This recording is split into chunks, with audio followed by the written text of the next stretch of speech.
send you guys a quick update. So back in January, when the 20 of us fought to have conservative representation on the Rules Committee, we did it for what you're seeing happening today. We have Representative Thomas Massie, Chip Roy, and Ralph Norman that just killed the FISA bill that was going to be coming to the floor that was a massive wolf in sheep's clothing. I'm talking about one of the biggest expansions of the surveillance state that we've probably seen since the Patriot Act, and they stopped it. And that is exactly why we fought so hard for the changes to really this institution that we did back in January. So honestly, congratulations, gentlemen. I can tell you that it is not easy being up here. This bad idea was defeated this time. But that means the anti-American elements will continue to try again and again. It's truly evil to make Americans pay for the tyranny that will ultimately rob them of their rights. And speaking of evil, did you see what's happening at the Iowa State Capitol? In the season we celebrate the birth of the Prince of Peace, people with a conscience are demanding that Iowa's GOP Governor Kim Reynolds remove a satanic display from the Iowa Capitol building. It's a mirrored caped statue complete with a black and red holiday wreath and a pentagram in the center. The godless left claims that anti-religion, represented by the devil, is a religion, thus forcing the disgusting display. But sadly, good men and women are choosing to do nothing in Iowa, and evil is prevailing.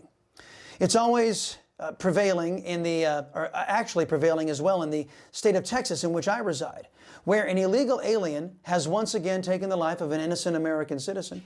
Rafael Govea Romero was arrested for killing a Texas high school cheerleader who was found dead in her bathtub last week. Elizabeth Medina was just 16 years old, killed by an illegal alien who should never have been allowed into the United States to begin with.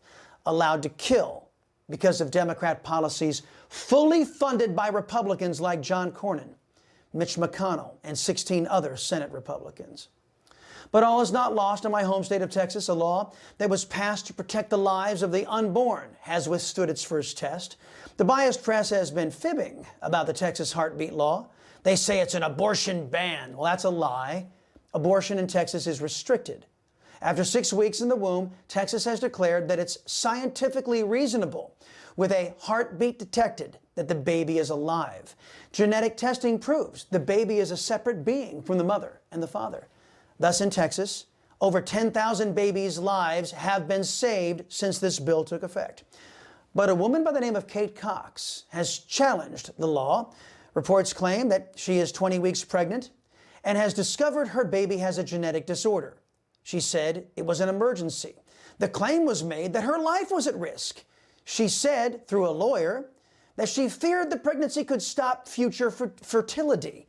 She said she needed to kill her unborn baby because it was diagnosed with trisomy 18, a genetic condition sometimes called Edwards syndrome.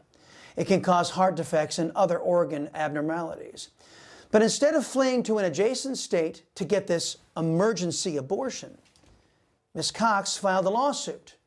Now, there's an exception for the life of a mother in the Texas heartbeat law, but it was determined, according to the court ruling, that, quote, a doctor asked a court to pre-authorize the abortion, yet she could not, or at least did not, attest to the court that Mrs. Cox's condition poses the risks the exception requires, end quote.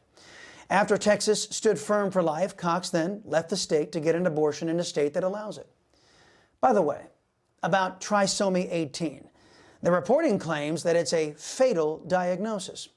A few years ago, the pro-life movement was celebrating the life of Bella Santorum, the daughter of Senator Rick Santorum. She was diagnosed with the allegedly fatal trisomy 18 genetic disorder. But instead of finding ways to kill her, the Santorums asked what they could do to save her. Bella is 15 today, happy, and is a blessing to the Santorums by all accounts. Pushing back on the culture of death and the party that supports it, the Democrats, is a laudable goal. Standing with freedom and the ideals embodied in a government of, by, and for the people is equally so. A people of conscience will divine the truth and resist those trying to impose tyranny, misery, and death. That's why preserving the American culture is so important. Our enemies, my friends, they have figured out how important the culture is. Shouldn't we also?